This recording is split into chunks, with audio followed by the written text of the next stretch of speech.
नमस्कार, मी पुन्हा एकदा तुमच्यासाठी एक गावरान दररोजच्याच खाण्यातली पण वेगळ्या पद्धतीची भाजी घेऊन आली आहे. माझ्या पेजवरती तुम्हाला बऱ्याच भाज्या अशाच दिसतील ज्या रोजच्याच खाण्यातल्या आहेत पण वेगवेगळ्या पद्धतीने बनवलेल्या आहेत. त्यामुळे काय होतं ना, भाजी खाण्यात इंटरेस्टही येतो आणि आवडीने घरातले लोक त्या भाज्या खातात सुद्धा.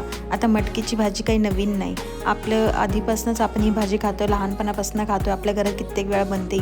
पण मी एकदा एका लग्नाला गेले होते आणि लग्नाच्या पंक्तीत जेवण होतं मटकीच्या भाजीचं. तर मी शॉक झाले की लग्नामध्ये मटकीची भाजी कशी काय. तर मग मला कळालं की त्या एरियामध्ये किंवा त्या भागामध्ये लग्नाला मटकीची भाजी ही केली जाते. तर प्रत्येक भागामध्ये किंवा प्रत्येक ठिकाणी वेगवेगळ्या रूढी, वेगवेगळ्या परंपरा असतात. तसंच तिकडची परंपरा होते की तिकडे मटकीची भाजी केली जाते. मग काय मैत्रिणीला विचारलं आणि मग तिच्याकडनं रेसिपी घेतली आणि मग ती भाजी एकदा करून बघितली. बरं, खायला इतकी चविष्ट लागत होती ना ती, की म्हणजे त्याच्यानं काही तोडच नाही आहे. म्हणजे मटकीची भाजीसुद्धा इतकी छान लागू शकते यावरती माझा विश्वास नव्हता, पण तेव्हा विश्वास बसला की नाही, छान लागत असेल. आणि बघू शकता किती छान माझ्या घरात ऊन आले. मला ना उन्हामध्ये असं स्वयंपाक करायला ना खूप आवडतो. किचनमध्ये ऊन आलं ना माझं मन असं प्रसन्न होतं. तर चला आता रेसिपी करूयात.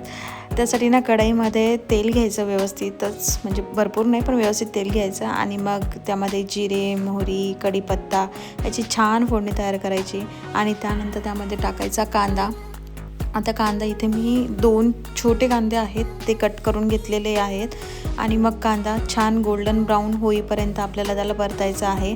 आणि त्यामध्ये ना हे 1 चमच मी वाटण टाकते आहे. हे काळं वाटण आहे.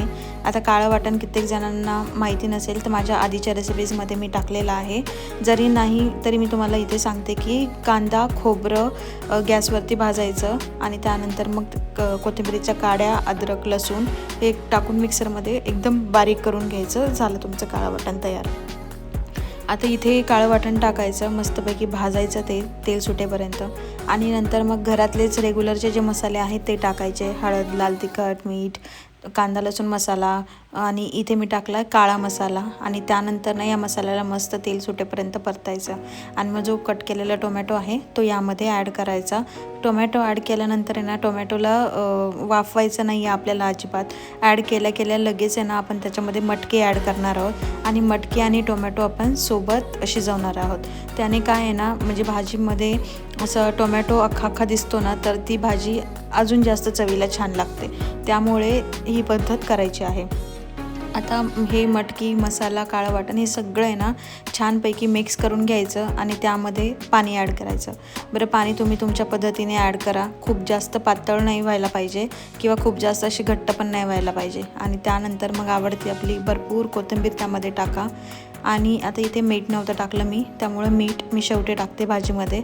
एकदा आता मीठ टाका आणि एकदा टेस्ट बघा आणि कमी जास्त असेल तर त्यामध्ये तुम्ही थोडासा गरम मसाला ॲड करू शकता.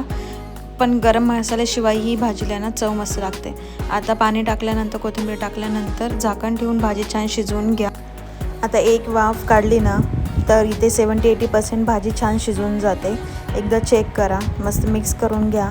आणि आता इथे आपल्याला टाकायचा 1 ते 1.5 चमचा इतपत शेंगदाण्याचा कूट.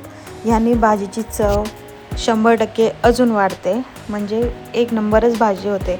शेंगदाण्याचं कूट टाकल्यानंतर ना परत एकदा मिक्स करा आणि तुमची भाजी आता रेडी आहे. एखादी फक्त उकळी येऊ द्या आणि नाही आणली तरी चालेल, पण एखादी उकळी येऊ द्या. भाजी चेक करा शिजलेली आहे का. तर इथे माझी भाजी शिजलेली आहे आणि ही भाजी तुम्ही चपाती, भाकरी कशाबरोबरही एन्जॉय करू शकता. नक्की बनवा. चॅनलला सबस्क्राईब करा.